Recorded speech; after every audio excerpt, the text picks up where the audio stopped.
It's time for another entry in our series exploring the world of comics, and today we are covering Marvel Zombies. If you like what we do here, be sure to hit that like button, subscribe so you never miss an episode. Now let's jump into it. Now, before we get started, just a quick warning. This is not your standard Spider-Man or Iron Man story.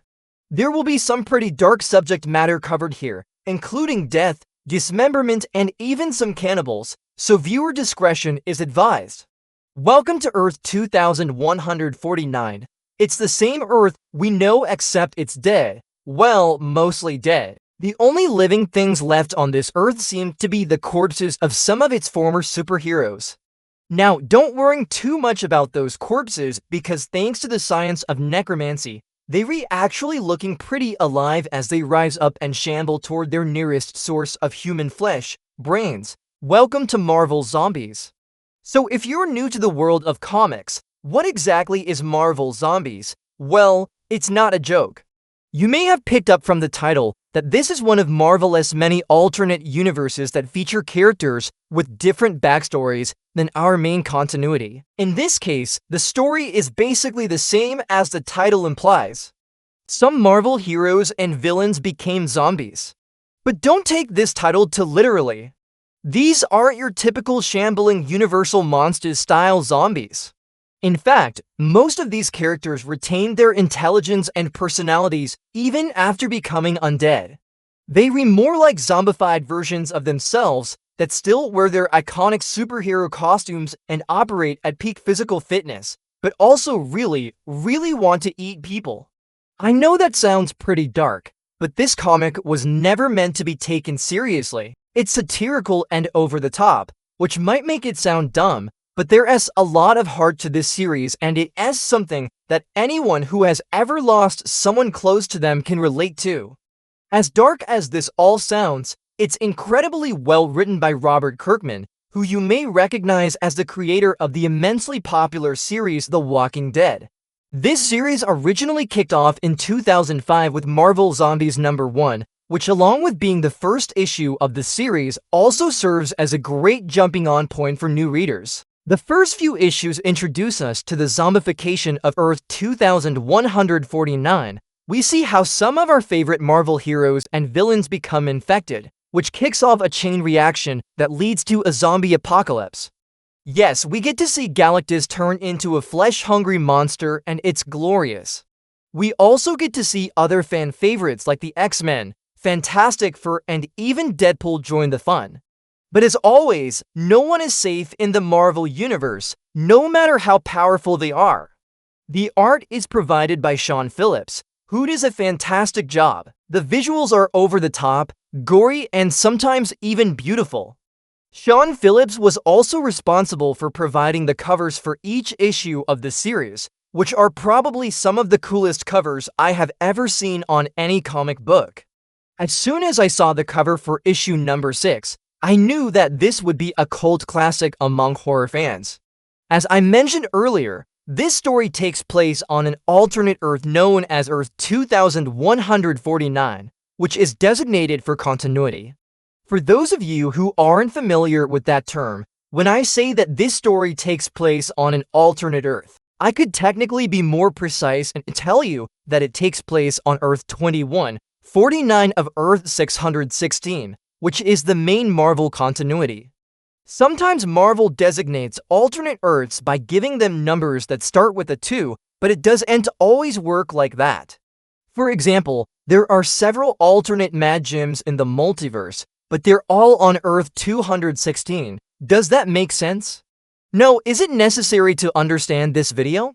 Also no, but I figured I should mention it anyway. All of the stories in the Marvel Zombies canon take place on Earth 2149, which means that this universe is completely separate from our own continuity, which means that nothing that happens in this series can affect our own reality. However, since this is a Marvel comic, that doesn't mean that other stories set in Earth 2149 can't affect our own continuity. In fact, that's exactly what happened in the comic event known as Secret Wars. If you want to hear more about that, you can check out our episode on Secret Wars. One of the best parts about Marvel Zombies is that unlike the grim and gritty Ultimate Universe or the dystopian House of M, this is a setting that most readers can escape to without worrying about their favorite heroes getting permanently killed off. This is kind of the perfect scenario for readers who enjoy the idea of their favorite heroes killing zombies, but wouldn't want that to happen in the main continuity. But don't think that this series is all fun and games. In fact, the whole thing started because Marvel thought it would be funny to have some of their heroes die horrible deaths. In the first issue, we meet Peter Parker, who is infected with a virus that transforms humans into flesh-eating monsters. Spider-Man ends up dying pretty quickly in this story, which is definitely sad. But the worst part is that he dies right after Aunt May, meaning that Uncle Ben had to watch his niece die right after his adoptive granddaughter died. Just thinking about it makes me well up. We also get to see some interesting character dynamics between some unlikely pairs. At one point, we see the Human Torch comforting Spider-Man after he learns that Mary Jane is dead, and I don't think I'll ever stop tearing up every time I read that page. The Thing and Wolverine team up to go find some brains, which doesn't go very smoothly. And we get to see some really cool team-ups like when Storm and Colossus go looking for food together. The entire series is a love letter to the original Marvel Zombies novel by Sean Phillips and Steve Niles, which I highly recommend you go check out. That graphic novel collects the first 4 issues of the series and is a must-read for anyone who likes zombies or Marvel comics. After the original series concluded, Marvel decided to bring us more stories set in Earth 2149, starting with Marvel Zombies 2, which starts with a bang. In fact, it starts with a huge explosion that kills almost everyone on the planet, which leaves a handful of survivors, including Luke Cage, Silver Surfer, and my personal favorite, MODOK. That's right. This version of MODOK is fully sentient and just as evil as ever. And he even keeps his iconic crown from his days leading AIM. He is hilarious in this series, and I am glad he got to be the star of his own story. However, MODOK isn't the protagonist of this series. Instead, the focus is on a group of mutants who escape the zombification of Earth 2149 on the Silver Surfer's surfboard and crash-landed on a different Earth. Since this story features some of the same characters as the first series, we're brought up to speed on how they were infected and what happened to them. We also get to see some cool cameos from other characters like Doctor Strange and Black Bolt. The art for this series is done by Juan Santamarta, who does a fantastic job. The visuals are really dark and gruesome at times, but still maintain that over-the-top comic book feel that I love so much. Unfortunately, this series was cancelled after 5 issues. But don't worry because we've still got a lot more Marvel Zombies stories to talk about. In Marvel Zombies 3, we're introduced to a new cast of characters who all hail from different realities. This includes Spider-Man Noir, the Marvel Zombie variant of Spider-Man from Spider-Man 2099, an alternate version of Human Torch, and a bunch of other fun characters. This series shows us how awful this virus is because even the zombies from other dimensions are hunted down and killed by the ones on Earth 2149. So it is clear that this isn't just a flesh-eating monster virus. It's a flesh-eating monster virus that also makes you crave the flesh of your loved ones.